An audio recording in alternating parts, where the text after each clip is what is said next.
उस बियाबान जंगल में अकेले रहते हुए नजर आ रहे हैं, जहां चरिंदो परिंद नहीं है, वहां कोई इंसान नहीं है, कोई वहां नजर आने वाला नहीं है। ऐसे जंगल में आप रह रहे हैं, अल्लाह को अकबर, चंद खजूरें आपके पास मौजूद है। पता ये चलता है हजरत हाजरा के पास थोड़ा सा पानी मौजूद है, वो पानी खत्म हो जाता है, खजूरें खत्म हो जाती हैं। हजरत हाजरा रज़ियल्लाहु ताला अन्हा इरशाद फरमाती है, मैं पानी तलाश करती रहती थी कि मेरे बेटे के लिए कहीं पानी नजर आ जाए, मेरे बेटे के लिए कहीं पानी मिल जाए। वो हजरत इस्माइल अलैहिस्सलातु वस्सलाम, ये मुबारक और मुक़द्दस महीना है जिसके ताल्लुक से हम और आप ये देखते हुए नजर आते हैं। हजरत इब्राहिम अलैहिस्सलातु वस्सलाम की सुन्नत पे हम और आप आज अमल करते हुए नजर आते हैं। सुन्नत इब्राहिमी को आज हम और आप अमल में लाते हुए नजर आते हैं कि सुन्नत इब्राहिमी पर आज हम अमल कर रहे हैं। अमल करने का तरीका क्या है, सुन्नत इब्राहिमी को जिंदा कैसे कर रहे हैं। हमने और आपने ये देखा है कि लोग जगह जगह पर अपने अपने हिसाब से लोग कुर्बानी करते हुए नजर आते हैं, और कुर्बानी के लोगों पर वाजिब है, ये भी आप समझ लीजिए,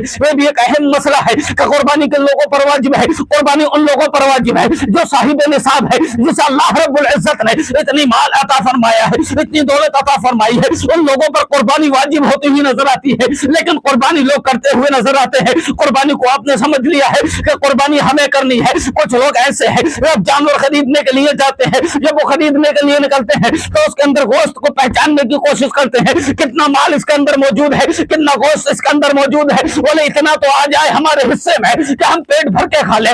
मेरे भाई, हिस्से के लिए कुर्बानी न कर, तू गोश्त के लिए कुर्बानी न कर, तू बोटियों के लिए कुर्बानी न कर, पेट भरने के लिए कुर्बानी न कर। अगर तुझे कुर्बानी करनी है तो अल्लाह की रजा के लिए कर।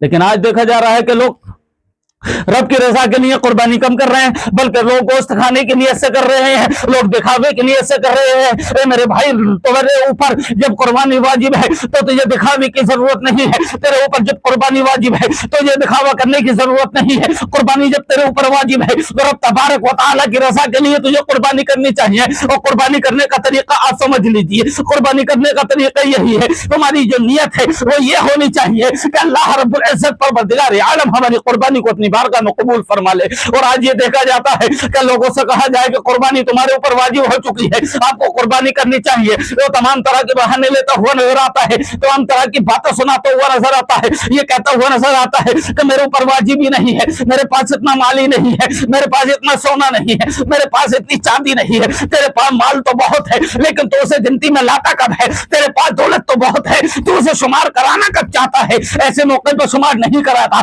अगर कोई ये कहते कि तू बहुत गरीब है, कोई ये कहते कि तेरे पास है ही क्या, तो उसे तमाम प्लाट गिनाना शुरू करता है, अपने मकान गिनाने शुरू करता है, अपना पैसा गिनवाना शुरू करता है, अपना कारोबार बताना शुरू करता है। ये बर्दाश्त नहीं कर सकता। और जब कहीं देने की बात आती है, जब कहीं खर्च करने की बात आती है दीन पर, तो कहने लगता है मुझ पर वाजिब नहीं है। कहीं ज़कात देने की बात आती है तो कहने लगता है मुझ पर फर्ज नहीं है। ऐसे मौके पर तो तू तमाम गरीब बनकर दिखाता है। मेरे भाई, गरीब वो है जिन लोगों के यहाँ कुर्बानी नहीं हो रही है, गरीब वो है जिनके यहाँ हफ्तों गोश्त नहीं बनता है, गरीब वो है जिनके यहाँ महीनों गोश्त नहीं बनता है। मेरे भाई, गरीब वो है जिन्हें बोटियां देखने के लिए नहीं मिलती, और गरीब वो है जिन्हें गोश्त देखने के लिए नसीब नहीं होता। अरे गरीब वो है जिनके यहाँ गोश्त नहीं आया करता है। मेरे भाई, तो गरीब कब है? अल्लाह रब्बुल इज्जत ने तुझे इतनी दौलत अता फरमाई है तो तुझे कुर्बानी करनी चाहिए। हजरत इब्राहिम अलैहिस्सलाम की सुन्नत को हम और आप जिंदा करते हुए नजर आ रहे हैं। ये हम और आपको मालूम भी है कि हम इस कुर्बानी को कर रहे हैं। हजरत इब्राहिम अलैहिस्सलाम के सुन्नत को जिंदा कर रहे हैं, सुन्नत इब्राहिमी पर अमल करने के लिए जा रहे हैं। हजरत इब्राहिम अलैहिस्सलाम ने अपने बेटे लखते जिगर नूरे नजर, जो अल्लाह रब्बुल इज्जत ने आपको बड़ी दुआओं के बाद में, बड़ी तमन्नाओं के बाद में, बड़ी इल्तिजा के बाद में रब से मांगा था, बोला परवरदिगार आलम मुझे नेक और सालेह औलाद अता फरमा। अल्लाह रब्बुल इज्जत ने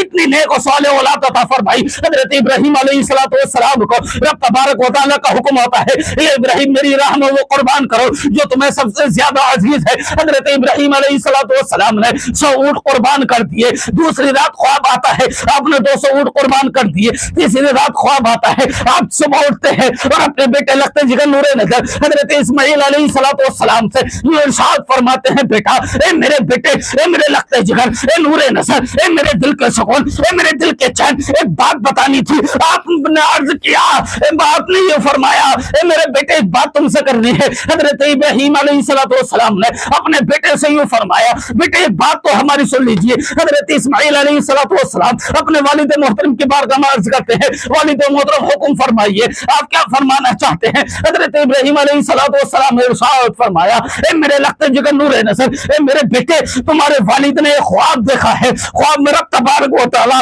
تمہاری قربانی چاہ رہا ہے. رب کا حکم ہے کہ میری راہ میں وہ قربان کرو جو تمہیں سب سے زیادہ عزیز ہے, جو سب سے زیادہ پیاری ہے, جو سب سے زیادہ محبوب ہے. تم میری راہ میں وہ قربان کرو. میں سمجھ گیا کہ میرا پروردگار عالم میرے بیٹے کی قربانی چاہتا ہے. اب حضرت اسماعیل علیہ السلام نے عرض کی, والد محترم اگر رب میری قربانی چاہتا ہے تو آپ بالکل خوشی خوشی رب تبارک و تعالیٰ کی بارگاہ میں اپنے بیٹے لخت جگر نور نظر, اپنے بیٹے کو آپ قربان کر دیجئے.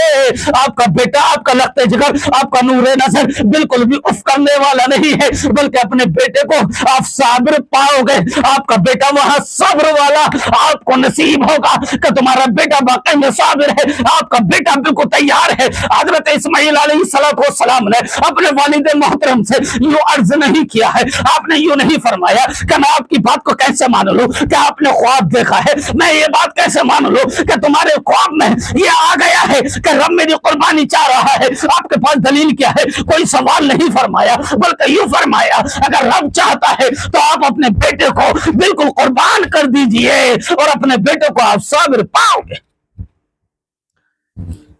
کوئی دلیل نہیں کہ میں کیسے مان لوں, آپ کے خواب ہے, میں کیسے مان لوں خواب ہے کہ آپ رب تبارک و تعالیٰ میری قربانی چاہتا ہے. آپ نے یوں نہیں فرمایا, بلکہ الحمدللہ اللہ کے فضل و کرم سے حضرت اسماعیل علیہ السلام والد محترم کی بات پر لبیک کہتے ہوئے یہ نظر آتے ہیں کہ اپنے بیٹے کو صابر پاؤ گے. اس وقت میں اللہ اکبر, رب تبارک و تعالیٰ نے کتنی نیک اولاد آپ کو عطا فرمائی ہے جن کا نام حضرت اسماعیل علیہ السلام ہے.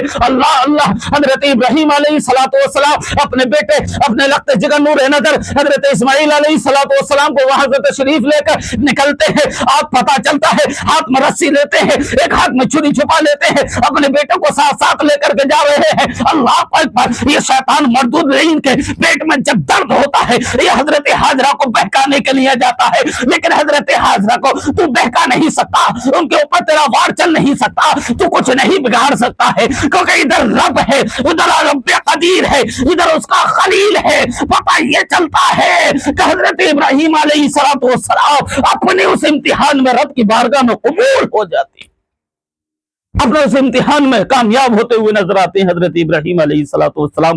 آج ہم سنت ابراہیمی پر آج عمل کرتے ہوئے نظر آتے ہیں کہ حضرت ابراہیم علیہ السلام اپنے بیٹے لخت جگر نور نظر کی قربانی دینے کے لیے تیار ہیں. آپ نے اپنے بیٹے کو اس زمین پر لٹا دیا, اس پتھر کے اوپر لٹا دیتے ہیں, اور لٹانے کے بعد میں چھری کو چلاتے ہیں. چھری چلنے کے لیے تیار نہیں ہے, یہ چھری کا چل بھی کیسے جاتی, کیونکہ اس چھری کو رب کا حکم ہو گیا تھا, اے چھری حضرت اسماعیل کی گردن پہ تجھے چلنا نہیں ہے. اللہ اکبر. تبھی تو تبارک و تعالیٰ نے اس چھری کو زبان عطا فرمائی, اس چھری کو قوت عطا فرمائی. چھری سے آواز آئی, حضرت ابراہیم علیہ السلام نے ارشاد فرمایا, اے چھری یہ تو بتا, تو بڑی تیز دھار والی ہے, تیرا کام کاٹنے کا ہے, تو کاٹتی ہوئی نظر آتی ہے. میں نے جب تجھے پتھر پہ مارا تو نے پتھر کے 2 ٹکڑے کر دیے ہیں, اور میرے بیٹے حضرت اسماعیل کا تو گلا بڑا نرم و نازک ہے, اتنا نرم و نازک گلے پر تو چلنے کے لیے تیار نہیں ہے, تو کاٹنے کے لیے تیار نہیں ہے. تو یہی چھری بولتی ہوئی نظر آئی تھی, اے اللہ کے خلیل یہ تو بتا دیجئے, جب آپ کو اس آگ میں ڈالا گیا تھا, نارے نمرود میں ڈالا گیا تھا, اس آگ کا کام کیا تھا؟ آگ کا کام ہوتا ہے جلانے کا, لیکن اس آگ نے آپ کو جلایا نہیں. اس کی وجہ کیا ہے؟ وہ آگ ٹھنڈی اور سلامتی ہو جاتی ہے, آپ کے لیے گلے گلزار بن جاتی ہے. وہ آگ کیوں نہیں جلاتی ہے؟ حضرت ابراہیم خلیل اللہ نے ارشاد فرمایا, سن, اس آگ کو رب کا حکم ہو گیا تھا ابراہیم کے حق میں ٹھنڈی اور سلامتی ہو جا. پتہ یہ لگتا ہے قل لا ینارو کونی بردن و سلام علی ابراہیم, اے آگ حضرت ابراہیم کے حق میں ٹھنڈی اور سلامتی ہو جا. رب کے حکم سے وہ آگ ٹھنڈی اور سلامتی ہو گئی تھی. چھری نے عرض کی, اے اللہ کے خلیل سن, اس آگ کو رب نے ایک مرتبہ حکم دیا تھا کہ میرے خلیل کو جلانا مت,